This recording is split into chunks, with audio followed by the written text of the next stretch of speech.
Yes hello everyone, good morning, good afternoon, जब भी देख रहे हो, good evening. So the thing is, देखो भाई, हम लोग का कॉन्फिडेंस बूस्टर सीरीज चल रहा है। तुम लोग बोले थे बैकग्राउंड चेंज कर लेने, कोशिश किए हैं बैकग्राउंड चेंज करने का।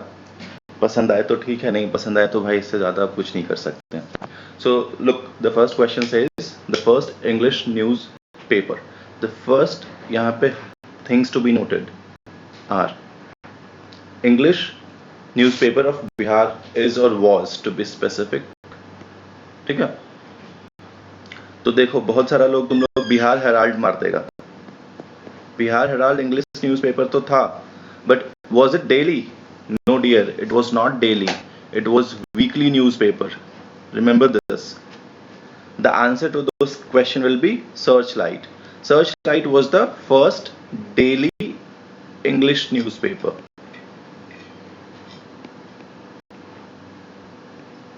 ठीक है, it was established by whom? Established by सच्चिदानंद सिन्हा। ठीक है, बिहार टाइम्स आपको पता है, बिहार टाइम्स भी किसके द्वारा स्टैब्लिश किया गया था? सच्चिदानंद सिन्हा जी के द्वारा ही। And this is the newspaper. अगर तुम हमसे पूछोगे कि सर एगो न्यूज़पेपर बताइए जो हमको याद रखना है, तो वो होगा बउआ Bihar Times. The answer to this question is Searchlight, but I am talking about Bihar Times. Bihar Times Sachchidanand Sinha ji के द्वारा बनाया गया था। And this is the newspaper which for the first time demanded what? Demanded पृथक बिहार। और इसी न्यूज़पेपर का नाम चेंज करके बिहारी कर दिया गया था। हम और ज़्यादा चीज़ नहीं बताना चाहते हैं, रोहित भाई का वीडियो देख लीजिए, उन्होंने सब बता रखा है। जब आप सच्चिदानंद सिन्हा और बिहार टाइम्स की बात करेंगे तो उन्होंने एक सर्विंग एडिटर का जिक्र किया है, longest serving editor Mahesh Narayan. और जब आप सर्च लाइट की बात करेंगे तो वहां भी उन्होंने एक एडिटर साहब का जिक्र किया है, लॉन्गेस्ट सर्विंग एडिटर मुरली मोहन प्रसाद। ठीक है, ये सारी चीज़ें डील की गई हैं हमारे उसमें, तो इसलिए हम ज़्यादा इस पर नहीं चर्चा करेंगे। Will go as fast as we can, 20 minute में ख़त्म भी करना है। ठीक है, देखो बहुत बड़ा बढ़िया सवाल है, बहुत आसान है। जो बच्चे जानते हैं, जो नहीं जानते हैं पता नहीं बना पाएंगे कि नहीं। अगर आपने बिहार हिस्ट्री पढ़ा है रोहित का तो अब बना लोगे। The question says advocate general of Bihar Baldev Sahay resigned when a boy of Katihar named Dhruv was shot by Britishers। This incident took place during। सबसे पहले आपको ये जानना है कि ध्रुव नामक बालक को गोली मार दी गई थी ब्रिटिशर्स के द्वारा, और इसके क्या बोलते हैं रोष में advocate general of Bihar Baldev Sahay. तो एक इंफॉर्मेशन तो हमने आपको दे दिया है कि एक आदमी का नाम आपको याद रखना है, whose name is Baldev Sahay and he is the advocate general. ठीक है, अब देखो, he resigned during Quit India Movement. तो the answer to this question will be Quit India Movement. और क्या हुआ था, जब इस बालक को ध्रुव को गोली मार दी गई थी तो एक ध्रुव दल की स्थापना की गई। किसके द्वारा?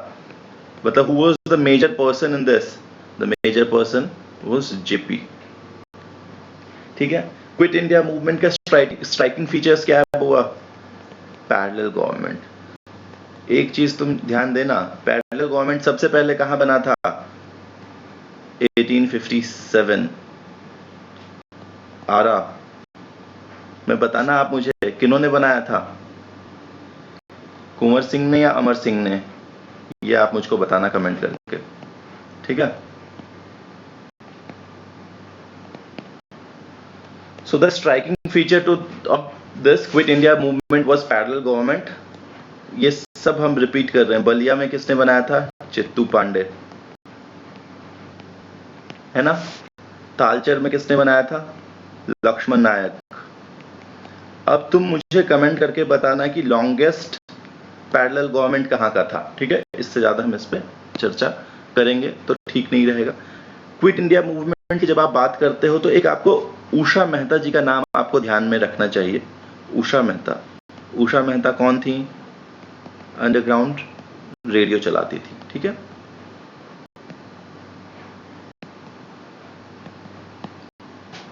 उषा मेहता, अरुणा आसफ अली, इन लोगों का भी जिक्र आना जरूरी है। देखो फिर से बहुत बढ़िया सवाल है ये। यहाँ हमने आपको एक चीज बता दिया था कि पैरेलल गवर्नमेंट इंडिया के परिप्रेक्ष्य में कब आएगा, क्विट इंडिया मूवमेंट के दौरान। हाउएवर बिहार के परिप्रेक्ष्य में कब आ रहा है, 1857 के रिवोल्ट के दौरान ही आ रहा है। अब देखो आप, अब फिर से इस सवाल पे आते हैं। All India socialist party was formed in 1934। All India, ये तुमको बता ही दे रहा है कि 1934 में बना है।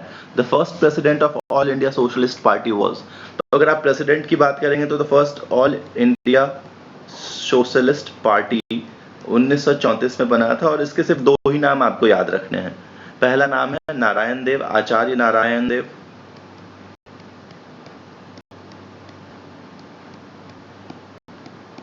और दूसरा नाम है जेपी। ये भाई साहब थे प्रेसिडेंट, ये थे जनरल सेक्रेटरी। ठीक है, तो the answer to this question will be Acharya Narayan Dev. हमसे क्या पूछ रहा है, प्रेसिडेंट। ठीक है, लेकिन आपको एक चीज यहां पे जानना जरूरी है, बिहार सोशलिस्ट पार्टी कब बनी थी। बिहार सोशलिस्ट पार्टी का गठन हुआ था 1931। It was an informal meeting.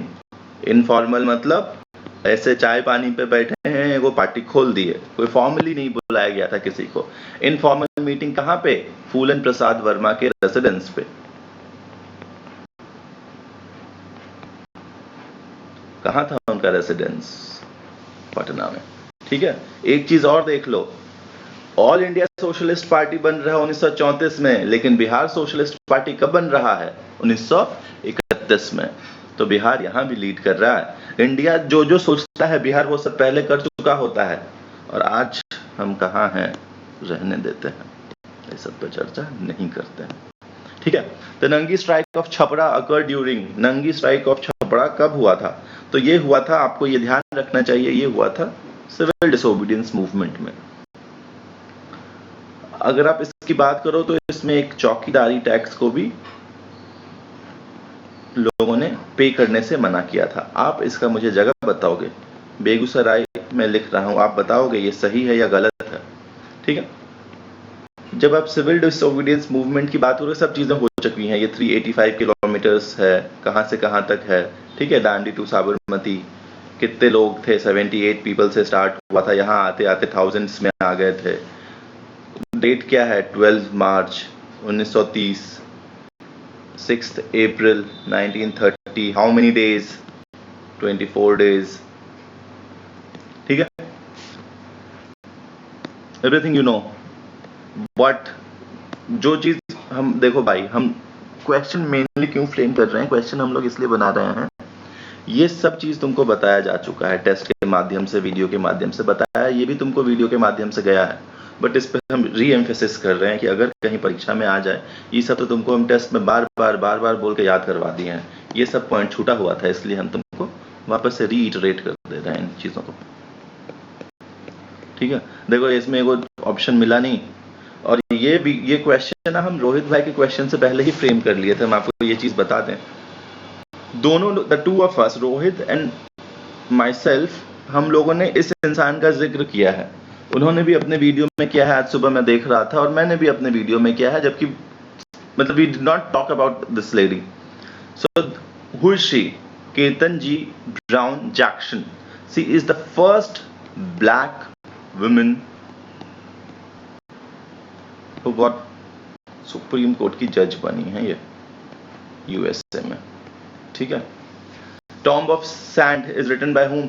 Obviously by now you must be knowing this. It has been written by Geetanjali Shri.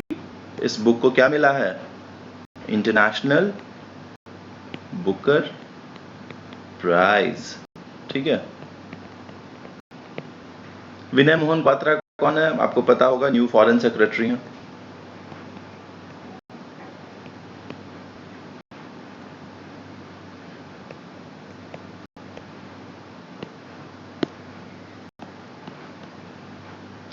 अब देखो, COP28 is scheduled to be at, COP28 कहाँ होगा, ये अभी तक आप लोगों को हम लोगों ने इतनी बार बता दिया है, 26, 27, 28।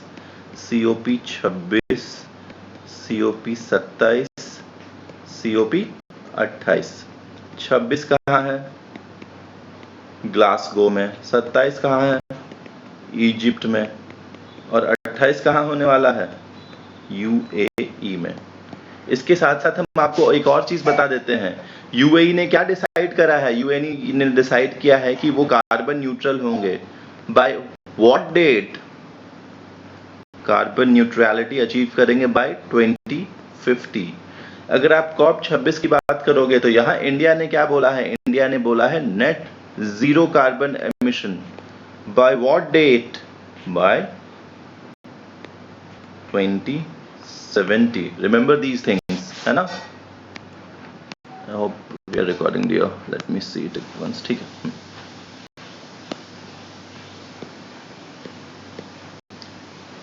लता Dinanath Mangeshkar award, Mangeshkar award first recipient is, Lata Dinanath Mangeshkar award के पहले रेसिपिएंट कौन है, आशा भोसले नहीं, सोनू निगम नहीं, कुमार सानू नहीं, उदित नारायण नहीं।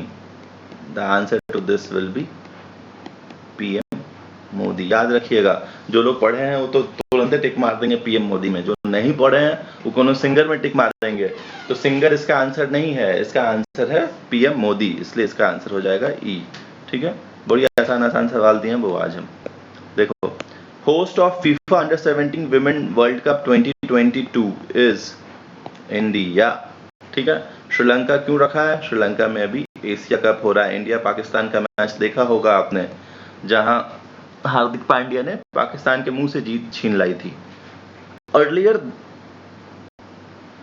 नाउ सी कैच क्या है, Asia cup earlier was scheduled to be held in Sri Lanka, but however due to the turmoil, political turmoil in Sri Lanka, the Asia Cup is being held at UAE।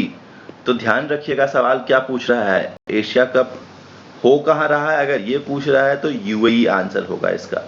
Asia cup का host कौन है, तो इसका answer होगा Sri Lanka. India क्या करवा रहा है, India FIFA under 17 women world cup करवा रहा है।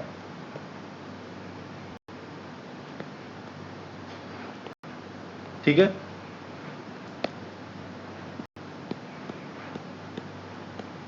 देखो कह रहा है विच, ये क्वेश्चन लास्ट में करेंगे। क्वेश्चन नंबर 10 देखो, the president nominate X members from Y fields in Rajya Sabha, X and Y are. तो प्रेसिडेंट जब आप पढ़ते हो या जब राज्यसभा पढ़ते हो तो प्रेसिडेंट जी जो है 12 मेंबर्स को नॉमिनेट करते हैं, 12 मेंबर्स को, 12 Rajya Sabha members are nominated by president. ठीक है, इन 4 फील्ड्स, कौन कौन सी फील्ड्स हैं, 4, आर्ट के क्षेत्र में जो स्पेशलिस्ट होते हैं, साइंस के क्षेत्र में जो होते हैं, लिटरेचर के क्षेत्र में जो होते हैं, और सोशल सर्विस के क्षेत्र में जो होते हैं। वेयर एज, तो द आंसर एक्स और वाई क्या हो जाएगा, 12 एंड 4, 12 एंड 4। ठीक है, वेयर एज जब गवर्नर की बारी आती है तो वो 5 फील्ड से नॉमिनेट करता है, 5 फील्ड से। ये 4 फील्ड तो एज इट इज रहेंगे, एक फील्ड हो जाएगा कोऑपरेटिव का। आप मुझको बताओ कि वो कितने मेंबर्स नॉमिनेट करता है। ठीक है, क्या कोई नंबर फिक्स है क्या उनका नॉमिनेट करने का, या कुछ परसेंटेज फिक्स है नॉमिनेट करने का मेंबर्स का, ये आप मुझको बताओगे। और साथ में ये भी लिखोगे कि बिहार के परिप्रेक्ष्य में नंबर क्या है। बिहार के परिप्रेक्ष्य में governor is allowed to, governor can nominate how many members from these 5 fields. What are those 5 fields, art, science, literature, social services and cooperative. ठीक है, 1/3 है, 1/6 है, 1/4 है, 1/12 है, क्या है ये आप मुझको बताओगे। कह रहा है which of the following articles are related to Panchayati Raj institutions. ठीक है, तो देखो भाई, पंचायती राज इंस्टीट्यूशंस के बारे में थोड़ा सा बात कर लेते हैं, बहुत इंपॉर्टेंट टॉपिक है पीआरआईज, पंचायती राज इंस्टीट्यूशन। जब भी पंचायती राज इंस्टीट्यूशन का बात आएगा तो कम से कम 3 कमेटी का नाम तुमको याद रहना चाहिए, और जिस सीक्वेंस में लिख रहे हैं उसी सीक्वेंस में ये कमेटीज बनी थी। बलवंत राय मेहता कमेटी क्या कहता है, 3 टियर सिस्टम होना चाहिए पंचायती राज का। ठीक है, दूसरा अशोक मेहता कमेटी क्या कहता है कि बलवंत राय मेहता झूठा इंसान है, 2 टियर कमेटी होगा। ऐसा बोला नहीं था, हम तुमको बस याद करवाने के लिए कर रहे हैं। जो मेजर चीजें हैं वो मैं लिख रहा हूं ताकि so that you can remember these things. L N Singhvi committee, ये भाई साहब हैं, ये तेज लड़का है कक्षा का, जिसने बोला है कि आप इनको कॉन्स्टिट्यूशनल स्टेटस दीजिए। किनको, पंचायत को और म्युनिसिपैलिटीज को कॉन्स्टिट्यूशनल स्टेटस दो, पंचायत को एंड म्युनिसिपैलिटीज को। चूंकि बलवंत राय मेहता जी ने पहली बार पीआरआईज की बात की थी 3 टियर सिस्टम को, तो इसलिए इनको आर्किटेक्ट ऑफ पंचायती राज भी कहते हैं। ठीक है, आई होप यहां तक बातें क्लियर हैं। तुमको फिर से याद करवा दे रहे हैं, पीआरआईज पंचायती राज इंस्टीट्यूशंस 3 कमिटीज, बलवंत राय मेहता, अशोक मेहता, एलन सिंघवी। बलवंत राय मेहता पहला कमेटी है, वो कहता है 3 टियर सिस्टम होना चाहिए। अशोक मेहता कहता है नहीं, झूठा आदमी है, 2 टियर सिस्टम होना चाहिए। एलन सिंघवी कहता है तुम लोग को जो बोला है बोलो, कॉन्स्टिट्यूशनल स्टेटस दे दो पंचायत और म्युनिसिपैलिटी को, हम इसी में खुश हैं। बलवंत राय मेहता चूंकि उन्होंने पहली बार बात करी थी पंचायती राज इंस्टीट्यूशंस की, तो इसको आर्किटेक्ट ऑफ पंचायती राज भी कहते हैं। अब देखो पीआरआईज का जिक्र जब आप देखोगे तो आर्टिकल 40 जो है, आर्टिकल 40 क्या है, डीपीएसपी है, याद रखना। ये जिक्र करता है पंचायती राज इंस्टीट्यूशंस का। जब आप कॉन्स्टिट्यूशनल अमेंडमेंट एक्ट की बात करोगे तो 73rd constitutional amendment act and 74th constitutional amendment act, ठीक है। 73rd constitutional amendment act is what, rural local government, मतलब पंचायत से रिलेटेड है। 74th is what, urban local government, ठीक है। However, Article 40 is related to what? To both. Remember this. Article 40 is related to rural as well as urban, whereas 73rd Constitutional Amendment is related to what? Rural local government. इसका जिक्र किस में है? Part 9 में। इसका जिक्र किस में है? Part 9A में। इसमें कौन कौन से आर्टिकल हैं? 243 से लेके 243O तक। इसमें कौन कौन से आर्टिकल हैं? 243P से लेके 243ZG तक, ठीक है। याद रखना इस चीज को। अब हम कलम बदलेंगे, ब्लैक से लिख लिख के बोर हो गए बुआ। देखते हैं कैसा लिखाता है, नहीं मजा नहीं आ रहा। ये ठीक, चलो इससे बात करते हैं, ठीक है। अब देखो, जब आप शेड्यूल्स पढ़ोगे, when you will read schedules, तो इसका जिक्र है शेड्यूल 11 में और इसका जिक्र है शेड्यूल 12 में, ठीक है। अब देखते हैं, अब सवाल पे आते हैं। सवाल क्या है, which of the following articles are related to, इतना चीज आपको याद होना चाहिए और ये आर्टिकल्स भी याद होने चाहिए। By now you must have known कि all the articles are related to Panchayati Raj institutions. अगर आप 243G की बात करते हो तो ये आर्टिकल रिलेट करता है पावर्स, फंक्शंस एंड ऑटोनॉमीज जो हम पंचायती राज को दे रहे हैं, मतलब पंचायत को दे रहे हैं। हाउएवर जब आप इसमें चले जाओगे, 243W है म्युनिसिपैलिटी के केस में, याद रखना इस चीज को। 243I पहले ऐसे देख लेते हैं, ABCDEFGHIK, ठीक है। तो G के बाद आता है H, तो पहले H को तुमको पढ़ाएंगे। हम कैसे याद किए हैं, GHIK। G क्या कहता है, पावर्स, फंक्शंस, ऑटोनॉमी, ठीक है। H मतलब, H से देखो कैसे याद कैसे रखते हैं, H मतलब हॉर्स पावर। हॉर्स पावर क्या है, हॉर्स पावर मतलब किसी भी चीज के पास शक्ति कहां से आती है, तो शक्ति कहां से आएगा भाई, पैसे वाले लोग तभी तो शक्ति आई तुम्हारे पास। The answer will be taxation. आई क्या कहता है, आई कहता है कि एक स्टेट फाइनेंस कमीशन का गठन किया जाए, और के कहता है इलेक्शन कैसे करवाएंगे आप इसका, ठीक है। आई होप इससे ज्यादा हम लोग को इसमें नहीं पढ़ना है, मतलब और अगर कुछ होगा, देखो पंचायती राज हम मोर और लेस तुमको बता दिए हैं, और हमें कुछ लगेगा कि शेड्यूल 9A ये सब बताएं, और तुमको 5, 6 इसके बारे में भी चर्चा कर रहे हैं, तो हम वो कर देंगे, कोई दिक्कत नहीं है उसमें, लेकिन हम ग्रेजुअली इसी क्वेश्चन के माध्यम से करेंगे, ठीक है। आई होप आज का वीडियो समझ में आया हो, और देखो भाई 20 मिनट से अंदर कर दिए भाई, ठीक है। चलो bye, take care, all the best, पढ़ो लिखो बढ़िया से।